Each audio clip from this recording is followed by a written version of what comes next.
Hello everyone, welcome to G centric. और recent trend series में आपका स्वागत है। इलेक्ट्रिकल मशीन चल रहा है जिसमें हम लोग क्या पढ़ रहे हैं, इंडक्शन मशीन।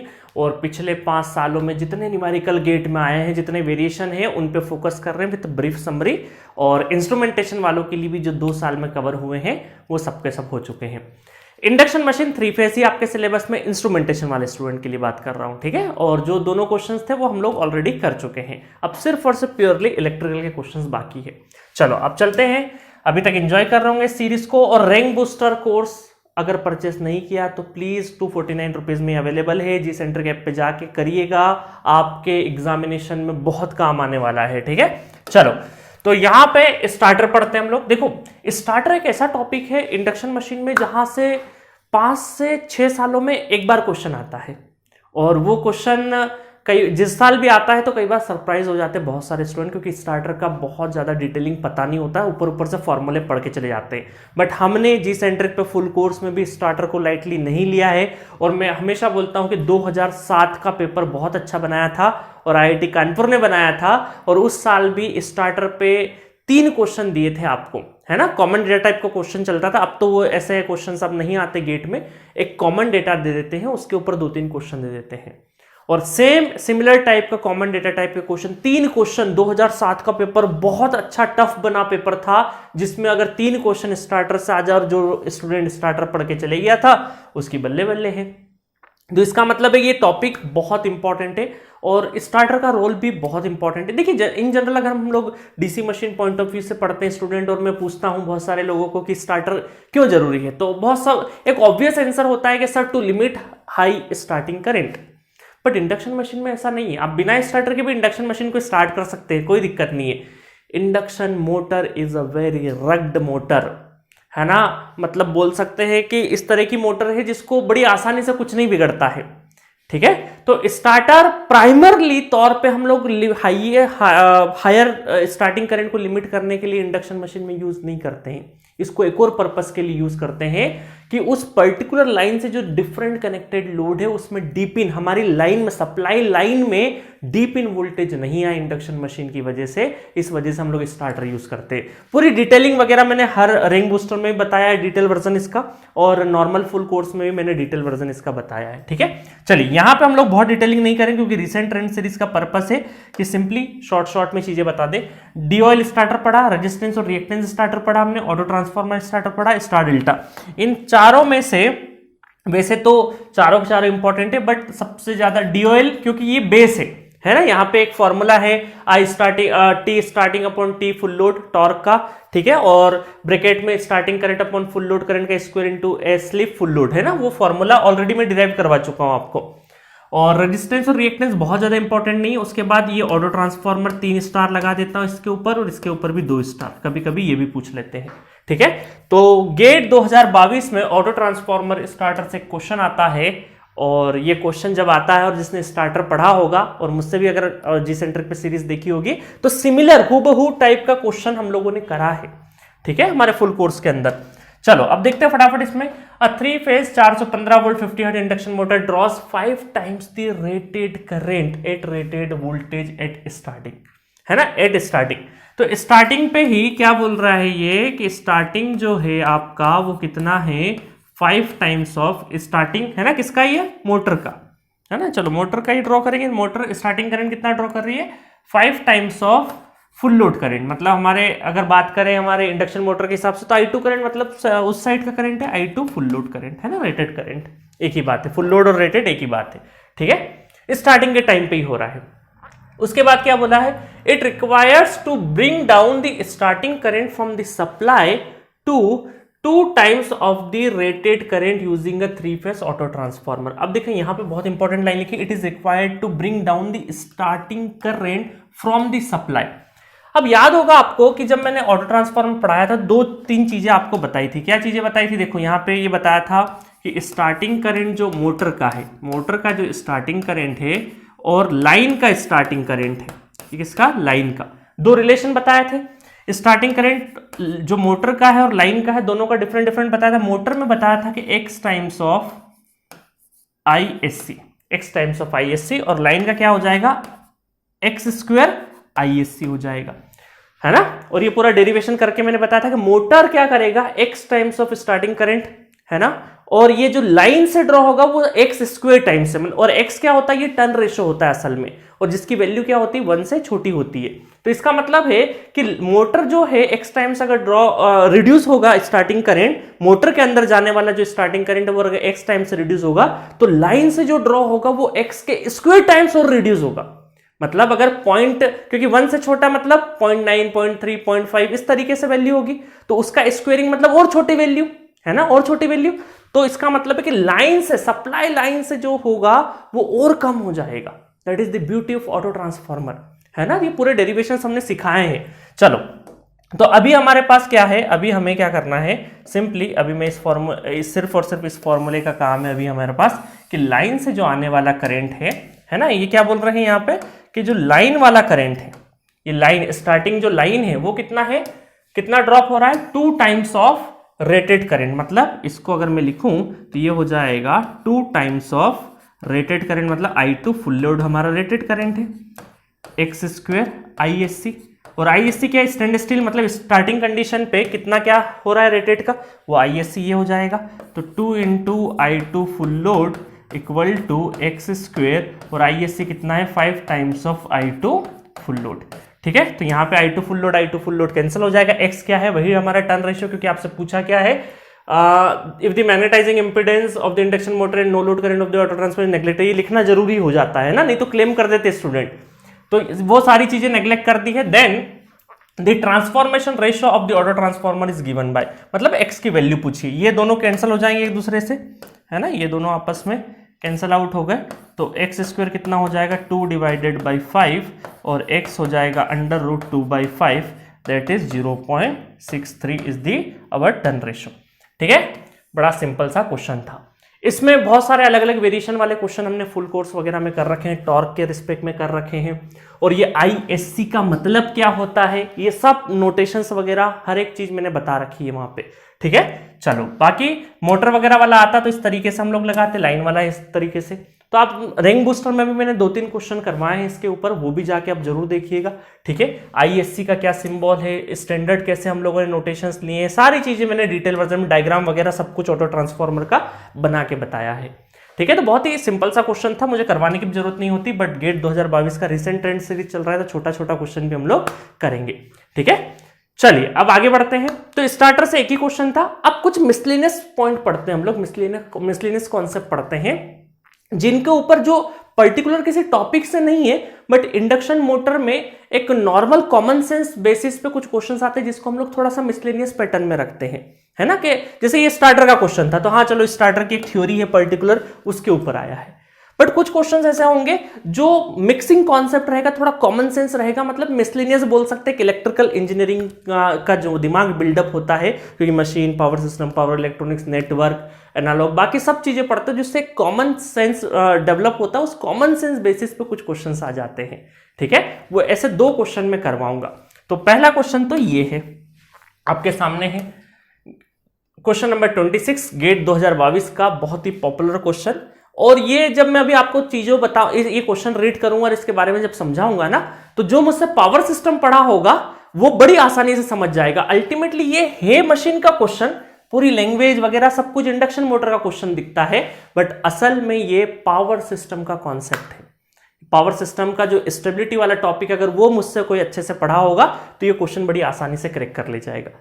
अब अच्छा, एक तर्क ये होता है कि इस तरह का जो क्वेश्चन है सर, ये इलेक्ट्रोमैग्नेटिक जो कन्वर्जन, सारी की सारी एनर्जी कन्वर्जन वाला है, मैकेनिकल एनर्जी कन्वर्जन वाला एक टॉपिक होता है। कोई भी इलेक्ट्रिकल मशीन की जो किताब होती है ना, उसमें एक टॉपिक होता है, एक बोल सकते हैं चैप्टर होता है इलेक्ट्रोमैकेनिकल एनर्जी, है ना, कि मशीन में इनपुट आ रहा है, लॉस में जा रही है, एनर्जी कहाँ कहाँ कंजर्व हो रही है, कहाँ जा रही है, लॉस में कैसे जा रही है, उसका एक पूरा स्ट्रक्चर होता है। बट जनरली क्या होता है, वो टॉपिक को हम ज्यादा पढ़ते नहीं हैं, है ना, और गेट की तैयारी में भी स्पेसिफिकली उस टॉपिक के अंदर नहीं जाते, क्योंकि उस टॉपिक से बहुत डिटेलिंग वर्जन नहीं आता है, और जितना आता है वहां से क्वेश्चन आप ऑलरेडी पावर सिस्टम और इन सब चीज जगह पे पढ़ते हो, एनर्जी कन्वर्जन और ये सारी चीजें, तो ऑटोमेटिक वो चीज कवर हो जाती है। हम स्पेसिफिकली बहुत डिटेल वर्जन में उस टॉपिक को नहीं कवर करते हैं।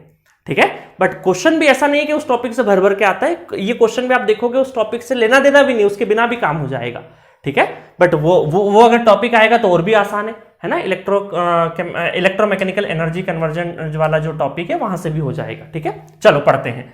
A 4-pole induction motor with an inertia of 0.1 kg meter square drives a constant load torque of 2 Newton meter. The speed of the motor is increased linearly from 1000 rpm to 1500 rpm in 4 seconds as shown in the figure. मतलब यहां पे हम ये बात करें कि 0 second पे यहां पे था, है ना, और धीरे धीरे 4 सेकेंड तक कितना रहा, 1000 आरपीएम की कांस्टेंट स्पीड रही, है ना। 1000 ग्राफ से तो यही समझेंगे हम लोग, क्योंकि ये स्पीड है और ये टाइम है। तो 0 से 4 सेकंड तक एक कांस्टेंट था, फिर 4 से लगा के 8 तक एक लीनियरली क्या हो रहा है, 1000 से लगा के 1500 आरपीएम तक मोटर की स्पीड पहुंच रही है। आपको क्या पूछा है, neglect losses in the motor, losses की बात ही नहीं करना है हमें।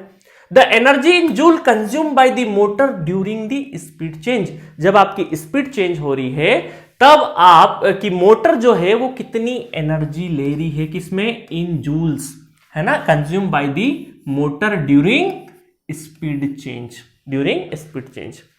ठीक है। तो ये सारी चीजें आपको निकालनी है। अब मैं आपको एक चीज पूछता हूं जो मुझसे पावर सिस्टम में पढ़े होंगे। पावर सिस्टम में हमने पढ़ा था जनरेटर, क्या पढ़ा था, ध्यान से देखना है ना। अभी इस क्वेश्चन पे आएंगे, थोड़ी देर से आएंगे, है ना, क्योंकि देखो हमें क्या करना है, क्वेश्चन तो 2 मिनट में करेक्ट हो जाएगा, बट हमें क्वेश्चन करेक्ट करना नहीं मकसद, कि इस तरह की चीजें, इस तरह का क्वेश्चन जब डिजाइन होता है तो हमारा दिमाग कैसे चलना चाहिए वो सिखाना है मुझे। ये बात करें अगर हम लोग जनरेटर की, है ना, थोड़ा सा कलर चेंज कर लेते हैं, ये कलर ले लेते हैं, है ना। देखिएगा जनरेटर, जो मुझसे पावर सिस्टम में जनरेटर पढ़ा होगा, तो मैंने आपको बताया था जनरेटर में कि जनरेटर का जो इनपुट होता है वो शाफ्ट, प्राइम मूवर टरबाइन वगैरह से कनेक्टेड होती है, टरबाइन घूमती है, टरबाइन घूमने के बाद ये शाफ्ट घूमता है, तो यहां पे हम बोल सकते हैं मैकेनिकल पावर या फिर मैकेनिकल टॉर्क, ठीक है। और फिर मिलता है हमें आउटपुट मिलता है क्या, इलेक्ट्रिकल पावर, और जिसको हम इलेक्ट्रिकल टॉर्क भी बोल सकते हैं, है ना। और हमने एक चीज डिफाइन करी थी कि अगर मुझे एक्सेलरेटिंग टॉर्क निकालना है तो एक्सेलरेटिंग टॉर्क इनपुट क्या है हमारा, टीएम मैकेनिकल, है ना, मैकेनिकल साइड का टॉर्क और इलेक्ट्रिकल साइड का torque, input equal to input minus output, that is accelerating torque. और सिमिलरली हमने एक्सेलरेटिंग पावर जब निकाला था तो हमने बोल दिया था पीएम माइनस पी। ये बात आप सबको पता होगी, जितने भी लोग मुझसे पावर सिस्टम पढ़े होंगे या कहीं और से भी पढ़े होंगे, कोई दिक्कत नहीं है। ये वाली चीज तो बेसिक चीज है, सारी हमने पूरी इसके डायनामिक्स, इस जनरेटर की मॉडलिंग करी थी हमने, डायनामिक्स पढ़े थे, सब चीजें करा था। बट जनरेटर में क्योंकि स्टेबिलिटी था हमारा कहां पे, पावर सिस्टम में, और पावर सिस्टम में पूरा का पूरा इक्वेशंस, और यहां पे हम लोगों ने एक फेमस इक्वेशन भी डिराइव करी थी, बहुत सारी चीजें करी थी। तो यहां था इनपुट मैकेनिकल और आउटपुट था इलेक्ट्रिकल, उसके हिसाब से। और याद होगा आपको एक एक्सेलरेटिंग टॉर्क हमने इस तरीके से भी निकाला था कि दैट इज एक्सेलरेटिंग टॉर्क का एक बड़ा सा एक्सप्रेशन लिखा था, और उसमें हमने कुछ अजम्पशन लेके के कांस्टेंट और बी इक्वल टू 0 मान लिया था, और फिर हमारा आया था inertia constant equal to double differentiation theta M by D T का स्क्वायर। और ये जो थीटा एम था एक डिस्प्लेसमेंट था, जिसको हमने बाद में चल के लोड एंगल वगैरह से भी इसको रिप्लेस किया था। आई बात समझ में, इतना सारा चीज किया था, और ये इक्वेशन हम लोग लेके आए थे, ध्यान से याद होगा सबको, बिल्कुल याद होना चाहिए, ठीक है। तो ये सारा का सारा चीज हमने किया, किसके लिए किया था, जनरेटर के लिए किया था। अब मुझे एक चीज बताओ, यहां पे क्या हो रहा है, यहां पे इंडक्शन मोटर की बात हो रही है, मोटर की बात हो रही है, इसका मतलब इनपुट क्या है, इस बार जो हमारा आउटपुट इलेक्ट्रिकल था इस बार इनपुट इलेक्ट्रिकल है, और यहां इनपुट जो मैकेनिकल था इस बार आपका आउटपुट क्या है, मैकेनिकल है। मतलब यहां जनरेटर की बात थी और यहां पे मोटर की बात है, कॉन्सेप्ट वही है, कॉन्सेप्ट वही है, सिर्फ यहां पे चीजें बदली है। अब अगर मैं मोटर के सेंस में बात करूंगा, इनको पलट दूंगा, तो अब मेरे लिए थोड़ी देर के लिए सारी की सारी चीजें अगर मैं मोटर के लिए बना दूं, है ना, मैं बात करूं अगर इसको, ये मैं कॉपी कर लेता हूं, और मैं अगर इसको मोटर के लिए कर देता हूं, ठीक है, इसको मैं क्या कर देता हूं, मोटर के लिए कर दूं, तो मोटर के लिए अब क्या चीजें हो जाएगी चेंज। अब इनपुट क्या हो गया, ये हमारा इस बार देखो यहां पे मैं लिख देता हूं थोड़ा सा, है ना, आपको समझने के लिए। इनपुट ये था, आउटपुट ये था, इस बार क्या है हमारा, इनपुट ये हो गया, आउटपुट क्या हो गया, ये हो गया। तो इसका मतलब कहां कहां चेंजेस आएगा। अब मैं एक्सेलरेटिंग टॉर्क की अगर बात करूंगा तो इनपुट और आउटपुट के हिसाब से मुझे क्या लिखना चाहिए, इनपुट इलेक्ट्रिकल और आउटपुट, अच्छा टीएम ले लो या टीएल ले लो, एक ही बात है ना, टीएम ले लो या टीएल, लोड टॉर्क, क्योंकि मोटर की बात करते हैं तो हम लोग जनरली लोड टॉर्क की बात कर रहे हैं, है ना। यहाँ मैकेनिकल इनपुट था, वो जनरेटर के केस की बात है, अगर मोटर की बात है तो ये TM equal to TL, load torque की बात हो रही है, ठीक है। और क्या पावर में भी चेंजेस आ जाएगा, पावर में भी चेंजेस आ जाएगा, कहां पे आ जाएगा पावर में चेंजेस, पावर में भी इनपुट और आउटपुट टर्मिनल बदल गए इस बार, पी इलेक्ट्रिकल और ये हमारा पावर लोड साइड का, ठीक है। तो ये एज इट इज यहाँ पे इक्वेशन हो गई। अब देखो एक चीज और बता था ना, है चीजें, अब जो इस इक्वेशन के साथ हमने पूरा सीखा है स्टेबिलिटी में, वो पूरा का पूरा यहां पे अप्लाई करना और कुछ भी नहीं करना। याद है आपको डेरिवेशन में स्विंग इक्वेशन, है ना, मैं नाम बोल रहा था, स्विंग इक्वेशन का डेरिवेशन ऐसे ही स्टार्ट किया था। उसके बाद हमने क्या किया था, इसको पावर में, इस टॉर्क की इक्वेशन को ओमेगा ओमेगा का मल्टीप्लाई करके पावर में चेंज किया था, और पावर के बाद फिर हमें स्विंग कर्व और पूरा पूरा पूरा स्टेबिलिटी का थ्योरी याद किया था हमने। तो सिमिलरली अब वही करना है जो हम लोग स्टेबिलिटी में ऑलरेडी जानते हैं, ठीक है। चलो एक चीज और बताता हूं जो काइनेमेटिक्स की है।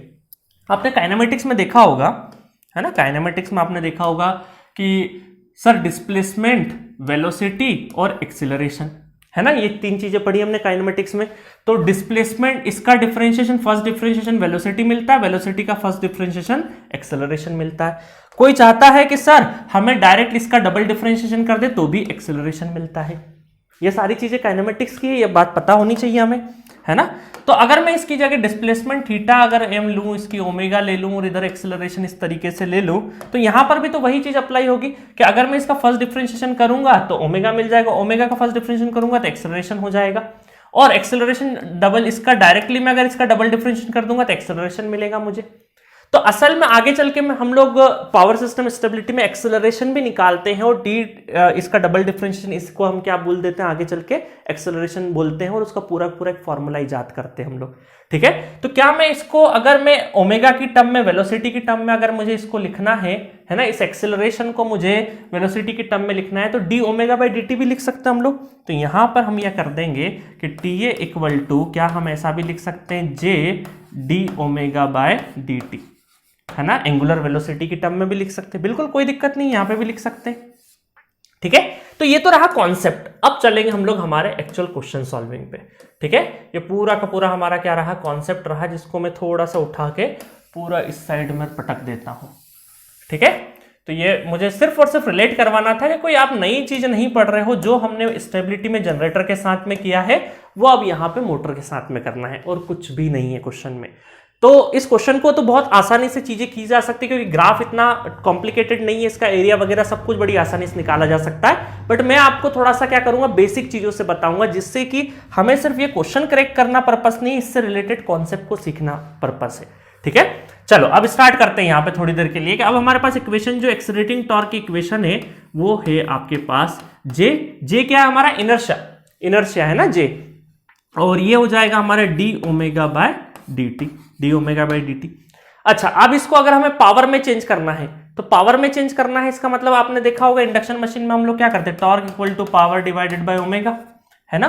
तो पावर में चेंज करना है अगर हमें, तो ओमेगा का मल्टीप्लाई कर दे दोनों साइड में। तो इस टीए को सबसे पहले हम लोग क्या कर देते हैं, ये हमारा इनपुट जो है वो इलेक्ट्रिकल है, और आउटपुट क्या है, लोड टॉर्क है, और जे और ओमेगा का मल्टीप्लाई भी कर देते हैं साथ में, है ना।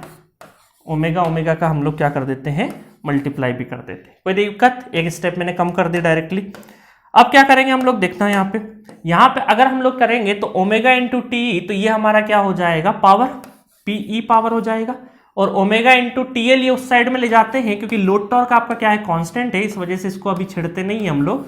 तो ये D omega by D T, ठीक है, प्लस ओमेगा टीएल, ये कर सकते हैं, है ना, कुछ नहीं किया, दोनों साइड में ओमेगा का मल्टीप्लाई किया। अब अगर हम लोगों को एनर्जी, क्योंकि एनर्जी की टर्म में चीजें चाहिए, तो एनर्जी चाहिए, तो पावर और एनर्जी के बीच में क्या रिलेशन है, कि अगर मैं लिखूं P equal to D W by D T, but इस बार मैं W नहीं लिख रहा हूं, क्यों, क्योंकि ऑलरेडी W से हम कंफ्यूज हो जाएंगे, क्योंकि ये W हमने नेटवर्क में थ्योरी में पढ़ा था, तो एनर्जी को हम W से, कैपिटल W से डिनोट करते हैं, बट इस बार हमारा वेलोसिटी, एंगुलर वेलोसिटी वाला भी W है, तो कहीं कैलकुलेशन मिक्सिंग नहीं कर दे हम। तो इस वजह से हम क्या करेंगे, इसको मैं काम करता W को रिप्लेस करके E से रिप्लेस कर देता हूं एनर्जी, है ना। तो इस बार तो पावर की जगह हम क्या कर देंगे, D E divided by D T, ठीक है, और ये हो गया J omega D omega by D T plus omega T L, ठीक है। अब मैं डी टी को हटा दूं तो यहां से हटा दूंगा तो इधर से इधर मुझे मल्टीप्लाई करना पड़ेगा, मतलब मैं डी टी का थ्रू आउट मल्टीप्लाई कर दूं तो यहाँ D T D T D T D T और यहाँ डी टी आ जाएगा, है ना। तो ये इक्वेशन मेरी क्या बन जाएगी, D E equal to J omega D omega plus omega T L और डी टी, ठीक है। ये ओमेगा कौन सा है, एंगुलर वेलोसिटी वाला ओमेगा है, ठीक है। तो ये इक्वेशन अब हमारी कहाँ आ गई है, यहाँ आ गई है। चलो तो ये इतना यहाँ पे सॉल्व कर देते हैं। अब इस साइड में लेके आ जाते हैं, इसको उठा के मैं कॉपी कर देता हूँ, है ना। अब थोड़ा सा इस साइड में कर देते हैं, इसको मैं कॉपी पेस्ट कर देता हूँ, ठीक है। चलो बढ़े आगे, बस कुछ नहीं, सिंपल मैथमेटिक्स चल रहा है। ये इक्वेशन तो यहां तक तो मैंने ऑलरेडी डेरिवेशन करवाया है सारे के सारे, ओमेगा का मल्टीप्लाई पावर में चेंज करके, यहां तक तो सिर्फ पावर सब एनर्जी में कर रहे हैं और कुछ भी नहीं कर रहे हैं, ठीक है। चलो, नहीं तो आप बहुत सारे लोग सोचेंगे कि सर ये कहाँ हो रहा है, कुछ नहीं, ऑलरेडी हम डेरिवेशन कर चुके हैं, तो ज्यादा लोड लेने की जरूरत नहीं है। चलो अब क्या करें, दोनों इंटीग्रेशन कर दें, इंटीग्रेशन कर देंगे तो ये हो जाएगा एनर्जी इक्वल टू यहाँ पे ये constant omega D omega plus ये क्या हो जाएगा हमारा लोड टॉर्क कांस्टेंट है omega into D T, integrate कर दिया हमने, ठीक है, इंटीग्रेट कर दिया। अब देखिएगा यहां पे इंटीग्रेशन में अब क्या हो रहा है, omega change in speed, change in speed मतलब इसको अगर मैं क्या मान लूं, ये एक्चुअल में n1 है, आरपीएम में है ना, और ये है n2, बट इस बार हमारे पास क्या है ओमेगा, ओमेगा मतलब रेडियन पर सेकंड में, तो इन दोनों के बीच में क्या रिलेशन होता है, 2πn/60 वाला होता है। तो अभी लेटेस्ट सपोज में अगर इसको यहाँ पे ओमेगा 1 और ओमेगा 2 में कन्वर्ट करें तो पहले तो इंटीग्रेशन कर देते, इंटीग्रेशन कर देंगे तो ये आ जाएगा ओमेगा स्क्वायर डिवाइडेड बाई 2, ये इंटीग्रेशन, और देन ओमेगा 1 से लगा के ओमेगा 2, ठीक है, upper limit minus lower limit, मतलब ओमेगा 1 से ओमेगा 2 का, ठीक है। और ये अगर मैं इसको प्रॉपर तरीके से अगर सॉल्व करूं तो ये कितना हो जाएगा हमारा, ये हो जाएगा j/2, ठीक है, और ओमेगा 2 का स्क्वायर माइनस ओमेगा 1 का स्क्वायर, ठीक है। और इसको अगर मैं j/2 और ये हो ओमेगा मतलब 2πn2 मतलब 1500 डिवाइडेड बाय 60 का स्क्वायर माइनस, है ना, थोड़ा सा इस साइड लिख देते हैं, माइनस 2πn 1000 डिवाइडेड बाय 60 का होल स्क्वायर ब्रैकेट क्लोज, ठीक है, ये हो गया। उसके बाद अगर हम लोग देखें यहां पे प्लस टीएल, तो ये टीएल भी हमारा क्या है, कांस्टेंट है टीएल, ठीक है। ओमेगा डीटी वाला, तो ओमेगा डीटी वाला इसका मतलब कहां से, टाइम का 4 से लगा के 8 तक चेंज, जहां पे चेंज इन स्पीड जहां पे हो रहा है, चेंज इन स्पीड हो रहा है जहां से 4 से 8 के लिए, तो 4 सेकंड से लगा के 8 सेकंड तक।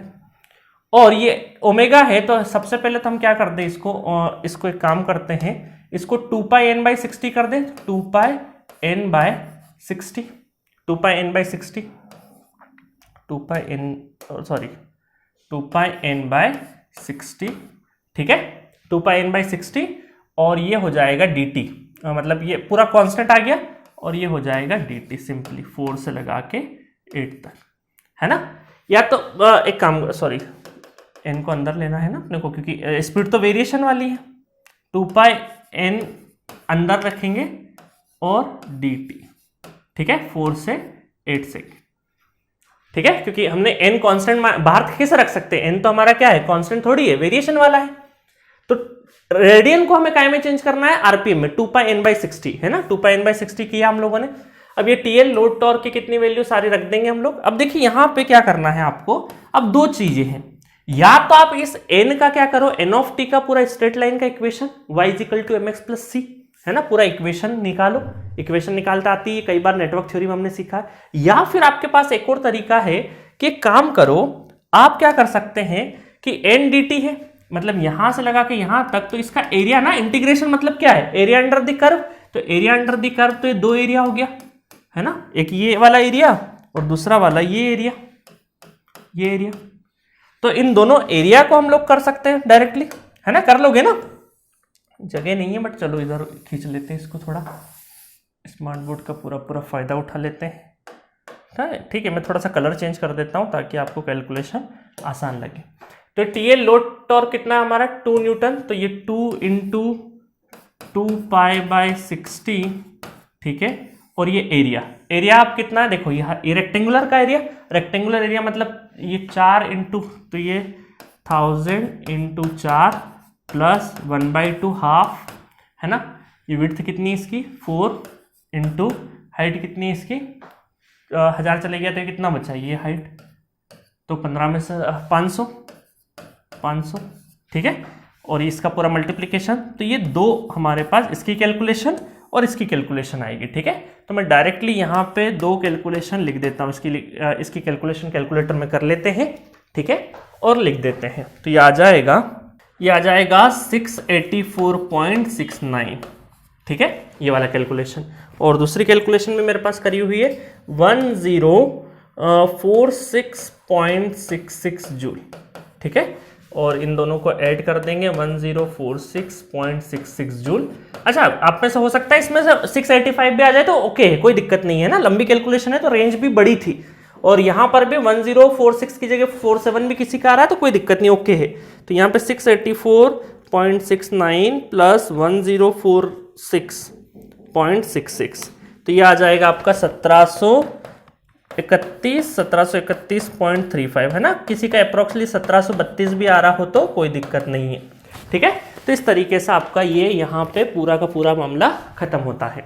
अब देखो थोड़ा सा गौर से देखोगे ना चीजें, ये पूरा का पूरा, तो आंसर क्या आ जाएगा आपका, आंसर ये वाला आ जाएगा 1731 पॉइंट मतलब 1732 जूल। रेंज काफी वाइड थी, कोई बड़ी वाली बात नहीं है, बट एक दो रोचक चीजें बताता हूं।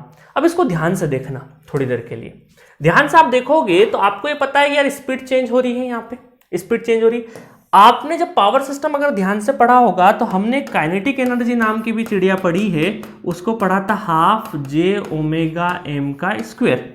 और मुझे अगर चेंज इन काइनेटिक एनर्जी अगर निकालना है तो ये था 1/2J, और चेंज मतलब स्पीड में चेंज, तो ω2² ω1 का होल स्क्वायर, है ना। ये काइनेटिक एनर्जी पढ़ी थी हमने, डेरिवेशन भी किया था इसका पूरा का पूरा। तो आप ध्यान से देखोगे तो ये वाला जो सेक्शन है, ये वाला जो चेंज इन स्पीड वाला जो सेक्शन है वो असल में चेंज इन काइनेटिक एनर्जी तो बता रहा है। और क्या बता रहा है, देखो ये फॉर्मूला वही बन गया डायरेक्टली, तो कोई पूरा इंटीग्रेशन ये वाला पार्ट नहीं करता, ये कर देता। और सिंपल आपका जो लोड टॉर्क पावर, इसमें लोड के टाइम पे तो लोड टॉर्क कांस्टेंट है, उसके एवज में करता दी ये वाला भी कैलकुलेशन बड़ी आसानी से।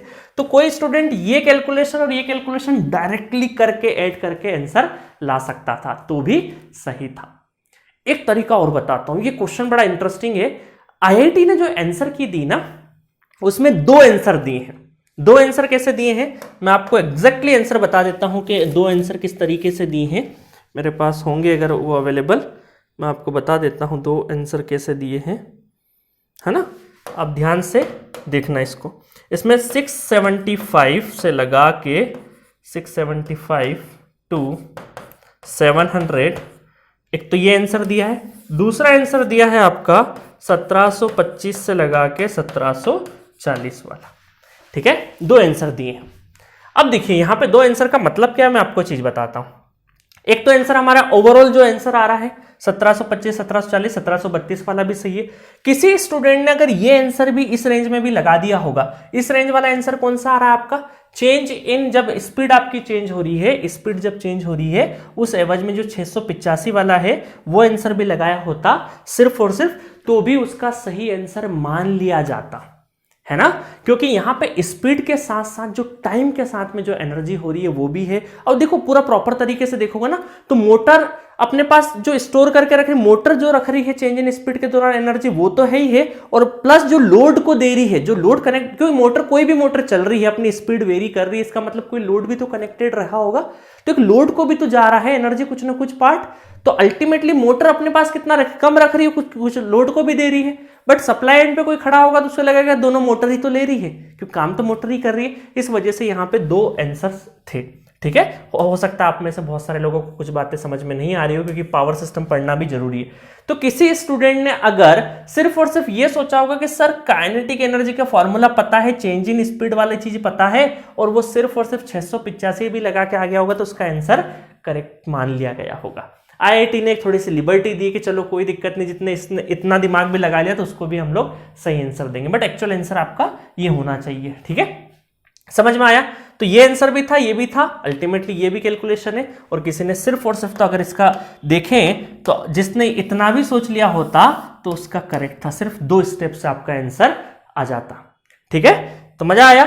तो अभी पिछले 2-3 सालों से क्या हो रहा ना कि या तो क्वेश्चन को थोड़ा सा गलत फ्रेम कर देते हैं आईआईटी साइड से, है ना, कम से कम 3-4 क्वेश्चन में ऐसा हो ही रहा है। अब वो जान करके करते हैं, क्या करते हैं, क्लेम के लिए वेट करते हैं, जो भी है, या हो सकता है इंटेंशनली भी आपका मोमेंटम खराब करने के लिए एग्जामिनेशन हॉल में करना रहे। तो कई बार क्या होता है गाइस कि ये जैसे इस तरह के क्वेश्चन है, तो ये हमारे नॉर्मल प्रैक्टिस वाले क्वेश्चंस नहीं होते हैं, है ना। इस तरह के नॉर्मल प्रैक्टिस हमने इंडक्शन मशीन में नहीं करी। और मैं मानता हूं कि पावर सिस्टम का कॉन्सेप्ट अचानक, वो भी स्टेबिलिटी वाला, आप मोटर में लगा दो, तो मैं ये भी एक्सपेक्ट नहीं करता। और इस चीज को लेकर आप डरो भी मत। एग्जामिनेशन हॉल में अगर किसी बच्चे ने ये क्वेश्चन करेक्ट कर भी दिया होगा, तो उसको अगर 15 से 20 मिनट या 25 मिनट का टाइम लग जाए और ये क्वेश्चन करेक्ट कर पाए वो, तब तो उसने क्या करा है, वो उसने क्वेश्चन करेक्ट नहीं किया है, उसने निगेटिव टाइम ले लिया है उस एवज में। क्योंकि कोई दूसरा कॉम्पिटेंट जो कॉम्पिटिटर है उसका, कोई दूसरा बच्चा 25 मिनट में किसी दूसरे सब्जेक्ट से 3 क्वेश्चन कर सकता है। तो टाइम की भी लड़ाई है कॉन्सेप्ट के साथ साथ। क्वेश्चन को करेक्टली सॉल्व करना पर्पस नहीं है एग्जामिनेशन हॉल में, कॉन्सेप्ट के साथ साथ टाइम की भी लड़ाई है। क्वेश्चन को करेक्ट तो सॉल्व करना ही करना है, बट कम टाइम में। अगर कोई क्वेश्चन आधा घंटा लग रहा है आपको सॉल्व करने में और सॉल्व कर भी लिया आपने, तो कोई मतलब का नहीं है, क्योंकि उस आधे घंटे में आप बहुत सारी दूसरी चीजें भी कर सकते थे। हाँ, सारा पेपर करने के बाद जब टाइम स्पेयर बच रहा है कि चलो अब एक्स्ट्रा टाइम अब तो कुछ नहीं है, तो आप कर सकते हो। तो कई बार मुझे ऐसा फील होता है कि पूरे साल भर में एक ही बार पेपर होता है, मात्र 65 क्वेश्चन, और टेक्निकल की बात करें तो मात्र 55 क्वेश्चन सेट करना होता है किसी आईआईटी को। तो वो अगर गलती कर रही है, इसका मतलब हो सकता है वो इंटेंशनल भी 2-3 क्वेश्चन में ऐसा गलती डाल देते होंगे। 2017 में प्रोबेबिलिटी के क्वेश्चन में 4 ऑप्शन ही मैच नहीं कर रहे थे, आईआईटी रुड़की ने बनाया था तब। तो अब बहुत सारे स्टूडेंट वहां पर भी 4 ऑप्शन नहीं है, तो लगे हुए आधे घंटे तक। आपको ये क्वेश्चन रीड किया नहीं है, आगे बढ़ो, क्योंकि 4-5 क्वेश्चन जो आईआईटी ने, हो सकता है इंटेंशन, हम कोई नहीं जानता कि हो सकता है उसने वो भी गलत, हो सकता है गलती से गलत क्वेश्चन ही फ्रेम हो गए, और हो सकता है इंटेंशनली गलत क्वेश्चन फ्रेम किया, ताकि वो देखना चाहते हैं एग्जाम टेम्परामेंट कि स्टूडेंट यहां पे रुकता है या आगे बढ़ता है ना।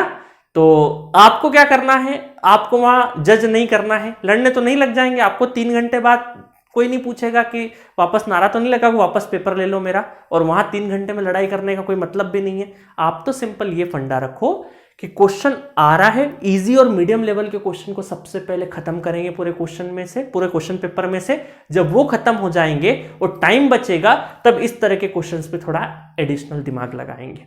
ठीक है, क्योंकि देखो क्या होता है ना, एग्जामिनेशन होने के बाद तो बड़ा आसान होता है कि चलो ये आसान क्वेश्चन था, बनना चाहिए था, ऐसा नहीं होता है एग्जाम प्रेशर में। इसलिए टॉपर कोई 65 में से 65 क्वेश्चन थोड़ी सॉल्व करता है। आपको एक अच्छा पेपर अगर बनता है, अच्छा पेपर मतलब टफ पेपर बनता है, तो आपको 50 क्वेश्चन इनफ होता है। 50, 52, 53 क्वेश्चन में आप बहुत अच्छा रैंक लेके आ जाओगे। 10-12 क्वेश्चन छोड़ भी देखो, कोई दिक्कत नहीं है। ठीक है, तो इस चीज का ध्यान रखना। एग्जाम देते टाइम पे आपके दिमाग में यही चलना चाहिए कि सारे 65 क्वेश्चन नहीं करना है। ठीक है, मजा आया क्वेश्चन में। चलो बाकी बातें नेक्स्ट लेक्चर में करेंगे। एक मिसलेनियस क्वेश्चन और है, वो हम लोग अगले लेक्चर में कवर करेंगे, और साथ में सिंगल फेस को भी लाइन अप कर लेंगे। Okay, thank you.